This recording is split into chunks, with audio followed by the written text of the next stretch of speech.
प्रश्न है सिग्मो क्या है। तो ऑप्शन है आपका गोवा का बसंत ऋतु का महोत्सव है। दूसरा ऑप्शन है नीलगिरी की सबसे ऊंची चोटी है। तीसरा ऑप्शन है एक प्रकार की रंगोली है। चौथा ऑप्शन है भगवान शिव के नामों में से एक है। तो अगर आपको उत्तर पसंद है पता है तो उत्तर देखे बिना आप कमेंट बॉक्स में कमेंट कीजिए। तो आपको मैं बता दूं उत्तर है एक, यानी कि गोवा का बसंत ऋतु को महोत्सव है।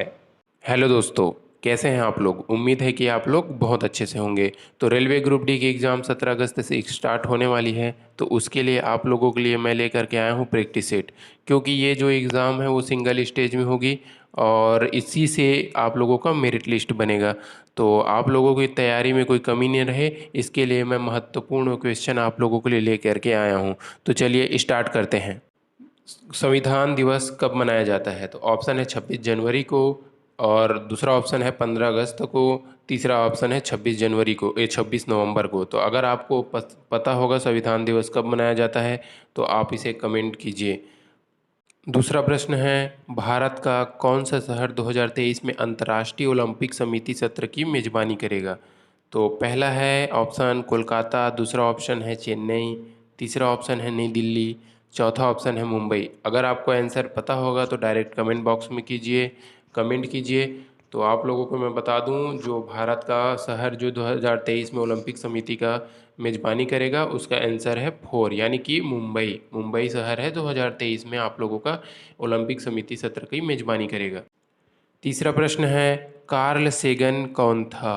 तो ऑप्शन नंबर 1 है एक अमेरिकी खगोल शास्त्री था। दूसरा ऑप्शन है ब्रिटिश भौतिक विज्ञानी था। तीसरा ऑप्शन है फ्रांसीसी। चौथा ऑप्शन है अंतरिक्ष यात्री। तो आंसर आपको पता होगा तो कमेंट बॉक्स में कमेंट कीजिए, और इसका आंसर है एक अमेरिकी खगोल शास्त्री।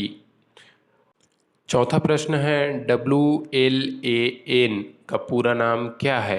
तो पहला ऑप्शन है वायरलेस लोकल एरिया नेटवर्क, दूसरा ऑप्शन है वाइड लोकल एरिया नेटवर्क, तीसरा ऑप्शन है विंड लाइट एटमॉस्फेरिक नेचर, चौथा है वायरलेस लोकल एरिया नोड। तो अगर आपको आंसर पता है तो डायरेक्ट कमेंट बॉक्स में कमेंट कीजिए, और इसका आंसर है first wireless local area network. Next प्रश्न है कोशिका की आत्महत्या की थैली किसे कहते हैं।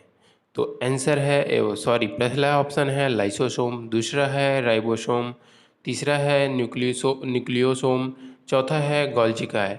तो अगर आपको आंसर पता होगा तो डायरेक्ट कमेंट बॉक्स में कमेंट कीजिए, और आपको इसका आंसर मैं बता दूं कि कोशिका की आत्महत्या की थैली लाइसोसोम को कहते हैं।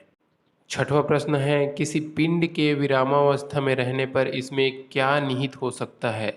तो पहला ऑप्शन है वेग, दूसरा ऑप्शन है ऊर्जा, तीसरा ऑप्शन है गति, चौथा ऑप्शन है संवेग। तो अगर आपको आंसर पता है तो कमेंट बॉक्स में कमेंट कीजिए, और इसका आंसर मैं आप लोगों को बता दूं कि इसका आंसर है कि अगर किसी कोई पिंड है जो विरामावस्था पर रहती है तो उस पर ऊर्जा निहित होती है। वेग गति संवेग ये सब नहीं होता। विरामावस्था है तो उसमें केवल ऊर्जा निहित होती है। सातवां प्रश्न है सिग्मो क्या है।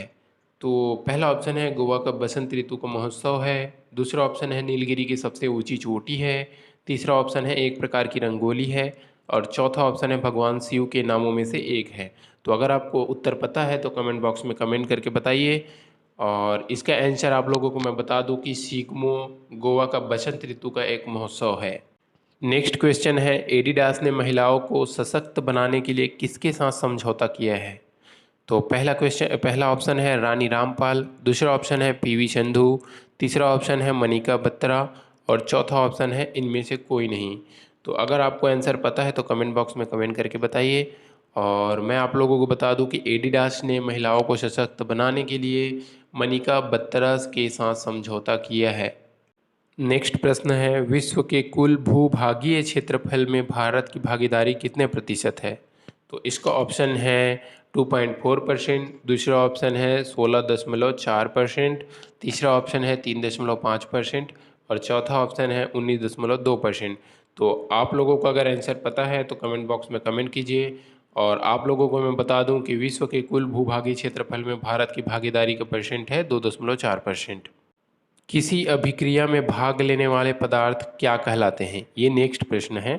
किसी अभिक्रिया में भाग लेने वाले पदार्थ क्या कहलाते हैं? तो पहला है प्रतिफल, दूसरा ऑप्शन है अवकारक, तीसरा ऑप्शन है अभिकारक, चौथा ऑप्शन है ऑक्सीकरक।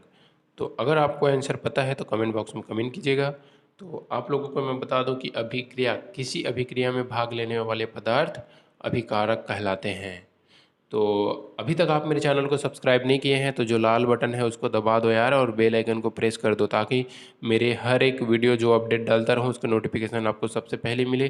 क्योंकि इस चैनल पर ग्रुप डी को लेकर के हर एक नई नई अपडेट और उसकी तैयारी होते रहेगी। आपको daily new new MCQ question आपको देखने को मिलेगा। तो आइए बढ़ते हैं नेक्स्ट क्वेश्चन की तरफ। नेक्स्ट प्रश्न है, गुरुत्वाकर्षक नियतांक का मात्रक क्या है? तो ऑप्शन एक है न्यूटन मीटर प्रति किलोग्राम, दूसरा ऑप्शन है न्यूटन मीटर स्क्वायर प्रति किलोग्राम स्क्वायर, तीसरा ऑप्शन है न्यूटन मीटर प्रति किलोग्राम स्क्वायर, तो चौथा ऑप्शन है मीटर मीटर सेकेंड प्रति स्क्वायर। तो अगर आपको आंसर पता है तो कमेंट बॉक्स में कमेंट कीजिएगा। और मैं आप लोगों को बता दूं कि इसका ऑप्शन दो, इसका आंसर है न्यूटन मीटर स्क्वायर प्रति किलोग्राम स्क्वायर।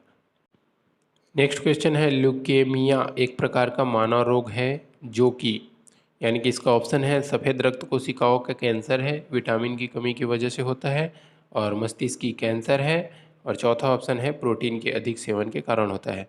तो अगर आपको इसका आंसर पता है तो कमेंट बॉक्स में कमेंट कीजिएगा। और इसका ऑप्शन है ल्यूकेमिया एक प्रकार का मानव रोग है जो कि सफ़ेद रक्त कोशिकाओं का कैंसर होता है।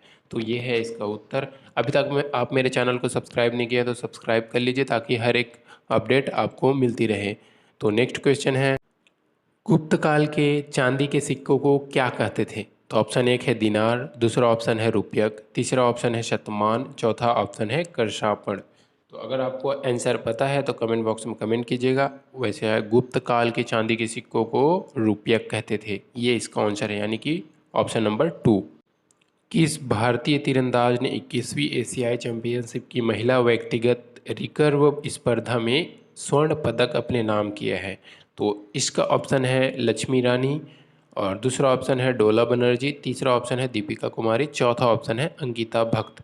तो अगर आपको ऑप्शन पता है तो कमेंट कीजिएगा। तो इसको ऑप्शन मैं बता दूं कि तीसरा ऑप्शन दीपिका कुमारी, यानी कि दीपिका कुमारी ने 21वीं एशियाई चैंपियनशिप की महिला व्यक्तिगत रिकर्व स्पर्धा में स्वर्ण पदक अपने नाम किया था। नेक्स्ट क्वेश्चन है, औरंगजेब के काल में कौन यूरोपीय यात्री भारत आया था? तो इसका पहला ऑप्शन है विलियम हॉकिंस, दूसरा ऑप्शन है एंटोनियो मुनसेराट, तीसरा ऑप्शन है टॉमस रो, चौथा ऑप्शन है निकोलो मनुची। तो अगर आपको आंसर पता है तो कमेंट कीजिएगा। वैसे आप लोगों को बता दूं कि औरंगजेब के काल में यूरोपीय यात्री निकोला मनुची भारत आया था। नेक्स्ट क्वेश्चन है, किसे दादा साहब फाल्के अंतर्राष्ट्रीय फिल्म महोत्सव पुरस्कार 2022 द्वारा सर्वश्रेष्ठ निर्देशक के पुरस्कार से सम्मानित किया गया है? तो अग ऑप्शन है इसका केन घोष, दूसरा है विशाल भारद्वाज, तीसरा है अनुराग कश्यप, और चौथा है एस राजामौली। और तो आप लोगों को अगर आंसर पता है तो कमेंट कीजिएगा। तो आप लोगों को मैं बता दूं केन घोष, यानी कि ऑप्शन नंबर 1 को अंतर्राष्ट्रीय फिल्म महोत्सव पुरस्कार 2022 द्वारा सर्वश्रेष्ठ निर्देशक की पुरस्कार से सम्मानित किया गया है, केन घोष को। नेक्स्ट क्वेश्चन है, मलयालम के किस कवि ने साहित्य जगत की में उत्कृष्ट योगदान हेतु 55वां ज्ञानपीठ पुरस्कार जीता है? तो ऑप्शन नंबर 1 है पुरुषोत्तम विलीमाले, दूसरा है अक्कीतम अच्युतन नंबूदरी, तीसरा है शमीम हनफी, और चौथा है ONC कुरुप। तो अगर आपको इसका आंसर पता है तो आप कृपया करके कमेंट बॉक्स में कमेंट कीजिएगा। तो इसका आंसर आप लोगों को मैं बता दूं कि अक्कीतम अच्युतन नंबूदरी ने साहित्य जगत में उत्कृष्ट योगदान हेतु 55वां ज्ञानपीठ पुरस्कार जीता है। नेक्स्ट क्वेश्चन है, मेघना निम्नलिखित में से किन दो नदियों की सम्मिलित धारा है? तो पहला ऑप्शन है गंगा और यमुना, दूसरा ऑप्शन है गंगा और सोन, तीसरा ऑप्शन है गंगा और गोमती, चौथा ऑप्शन है गंगा और ब्रह्मपुत्र। आपको आंसर पता है तो कमेंट कीजिएगा। तो आप लोगों को मैं बता दूं कि मेघना गंगा और ब्रह्मपुत्र नदियों का सम्मिलित धारा है, इसी को मेघना करके बोलते हैं। अभी तक आप मेरे चैनल को सब्सक्राइब नहीं किए हैं, यानी कि जो लाल बटन है उसको दबाया नहीं तो दबा दीजिए और बेल आइकन को प्रेस कर दीजिए, क्योंकि आप लोगों को नई नई अपडेट इस चैनल पर मिलते रहेगी ग्रुप डी से लेकर के, या नई नई क्वेश्चन, यानी कि डेली आप लोगों को रिवीजन के लिए इसमें क्वेश्चन मिलती रहेगी। नेक्स्ट क्वेश्चन है, डीआरडीओ ने 11 मई 2019 को कौन सा दिवस मनाया था? तो ऑप्शन नंबर 1 है राष्ट्रीय रक्षा दिवस, दूसरा ऑप्शन है राष्ट्रीय अनुसंधान दिवस और तीसरा ऑप्शन है राष्ट्रीय प्रयोग दिवस, चौथा ऑप्शन है राष्ट्रीय प्रौद्योगिकी दिवस। तो अगर आपको आंसर पता है तो कमेंट बॉक्स में कमेंट कीजिए, और इसका आंसर आप लोगों को मैं बता दूं कि डीआरडीओ ने 11 मई 2019 को राष्ट्रीय प्रौद्योगिकी दिवस मनाया था। नेक्स्ट प्रश्न है, 2022 शीतकालीन ओलंपिक खेलों में चीन ने कितने पदक जीते थे? तो इसका ऑप्शन है कि 9, दूसरा ऑप्शन है 12, तीसरा ऑप्शन है 15, चौथा ऑप्शन है 18। अगर आपको आंसर पता है तो कमेंट बॉक्स में कमेंट कीजिएगा। और आप लोगों को मैं बता दूं, 2022 शीतकालीन ओलंपिक खेलों में चीन ने 15 पदक जीते थे, यानी कि ऑप्शन नंबर 3। नेक्स्ट क्वेश्चन है, संसदीय कार्यवाही के चालू होने पर निवर्तमान लोकसभा की अध्यक्षता कौन करता रहा है? तो पहला ऑप्शन है वीरेंद्र कुमार, दूसरा ऑप्शन है ओम बिरला, तीसरा ऑप्शन है अधीर रंजन चौधरी, चौथा ऑप्शन है सुमित्रा महाजन। तो आप लोगों को मैं बता दूँ, इसका ऑप्शन है और आंसर है ऑप्शन नंबर 2, ओम बिरला ही संसदीय कार्यवाही के चालू होने पर निवर्तमान लोकसभा की अध्यक्षता करता रहा है। नेक्स्ट क्वेश्चन है, दिल्ली सल्तनत का अंतिम वंश क्या था? तो ऑप्शन नंबर 1 है गुलाम वंश, दूसरा है शैयद वंश, तीसरा है खिलजी वंश, चौथा है लोदी वंश। तो अगर आपका इसका उत्तर पता है तो कमेंट बॉक्स में कमेंट कीजिएगा। वैसे आप लोगों को मैं बता दूं, दिल्ली सल्तनत का अंतिम वंश लोदी वंश था। तो नेक्स्ट क्वेश्चन है, इनमें से किसमें डीएनए उपस्थित है? तो पहला ऑप्शन है जीन, दूसरा ऑप्शन है राइबोसोम, तीसरा है रिक्तिकाएँ, चौथा है गोल्जी। तो अगर आपको उत्तर पता है तो कमेंट बॉक्स में कमेंट कीजिएगा। वैसे मैं आप लोगों को बता दूं कि जीन होती है उसमें डीएनए उपस्थित होती है। नेक्स्ट क्वेश्चन है, हॉकी महिला एशिया कप में भारत ने कौन सा पदक जीता है? तो पहला ऑप्शन है स्वर्ण पदक, दूसरा ऑप्शन है रजत पदक, तीसरा ऑप्शन है कांस्य पदक, चौथा ऑप्शन है इनमें से कोई नहीं। तो अगर आपको उत्तर पता है तो कमेंट कीजिए। और वैसे आप लोगों को मैं बता दूं कि भारत ने महिला एशिया कप में कांस्य पदक जीता था। अगर आपको उत्तर पता है तो कमेंट कीजिए। नेक्स्ट क्वेश्चन है, सबरीमाला निम्नलिखित में से किस राज्य में स्थित है? पहला है ऑप्शन है आंध्र प्रदेश, दूसरा है केरल, तीसरा है तमिलनाडु, चौथा है कर्नाटक। अगर आपको उत्तर पता है तो कमेंट बॉक्स में कमेंट कीजिएगा। तो इसका आंसर है सबरीमाला आंध्र प्रदेश में स्थित है। तो ये था आज का 25 महत्वपूर्ण क्वेश्चन।